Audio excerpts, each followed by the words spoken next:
Hi there. Welcome back to Nature Yourself. This is Ross Ruffing. We're here today down at Smith Mountain Lake on Memorial Day. So wanted to take a few minutes to chat and catch up for the week, give you something to think about and something to challenge myself in as well. Since we're celebrating Memorial Day today, kind of remembering all of those who have fought and died for us, first I want to say thank you to all the veterans out there. We really appreciate your sacrifice, and without you, we don't know where we'd be. So remember to thank a veteran today and appreciate all that they do for us. So with that in mind, today I want to talk about leadership. We we often in our culture we think of leaders in terms of the president and obviously in the military, but also within our own lives. Our parents certainly are our leaders in the early parts of our life, and then as we move into the workforce, oftentimes we look up to our bosses or our mentors as leaders. And all those people are very important to you, and you should learn from them as you move through your life. But what I want to challenge us to do is be that leader in your own life.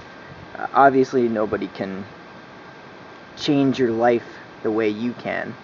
So you have to stand up and kind of lead yourself in the example of others and while paying attention to the world around you, obviously. But you really got to take ownership of your life and make sure that you're leading yourself and your family in the right directions that you want to go to. So something I've also thought about lately is the importance of that first follower. And the first follower in many ways is kind of like the second leader, because you see these, nobody's going to follow a leader who has no followers. So the first follower in many ways is just as much of a leader as the leader himself or herself. They're the one that's standing up and saying, no, this person has some qualities that I want to follow and I want to be a part of. So I'm going to follow them.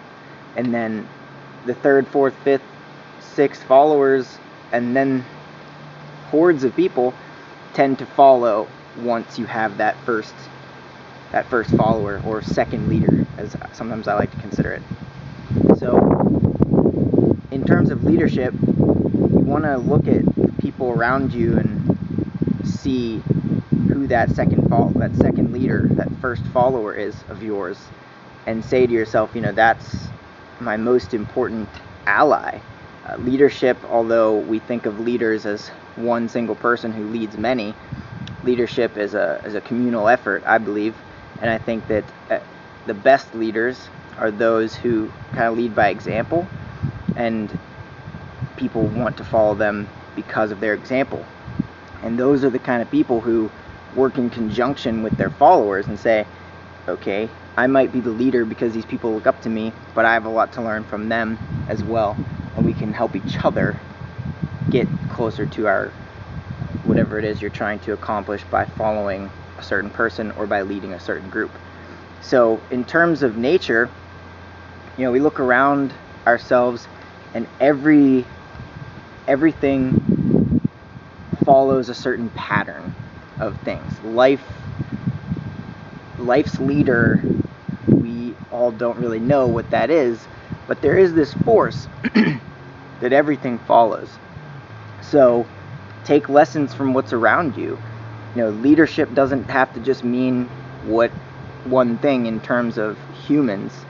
It has connections with nature and how the natural world drives itself forward for our benefit and for its own sake. So leadership is everywhere. The best leaders are the ones that work in conjunction with their followers, as nature does. You don't even see the leader in nature. It feels like everything just works in unison, perfect harmony together, without one kind of figurehead. Though many people believe many different things, but no matter what you believe, I don't think anybody can necessarily say there's a visible, tangible thing that's leading everything, although it all seems to be going in the same direction. So take a lesson from that. A leader doesn't necessarily have to be a very overly visible, tangible thing. You can certainly lead by example without, putting yourself out there and being famous or whatever it is you're trying to accomplish by being a leader. But what you should be thinking is, what do I want to see in the world? If there's something I want to see in the world, I should lead myself there. And by leading yourself, you're leading by example, and other people will hopefully follow, and maybe not to your benefit, but just to the benefit of your cause, what you want to see in the world. So think about that in terms of leadership. Make sure you think about our veterans and appreciate what they've sacrificed for us on today, Memorial Day, and every day. And thanks for listening. We'll talk next week. See you later.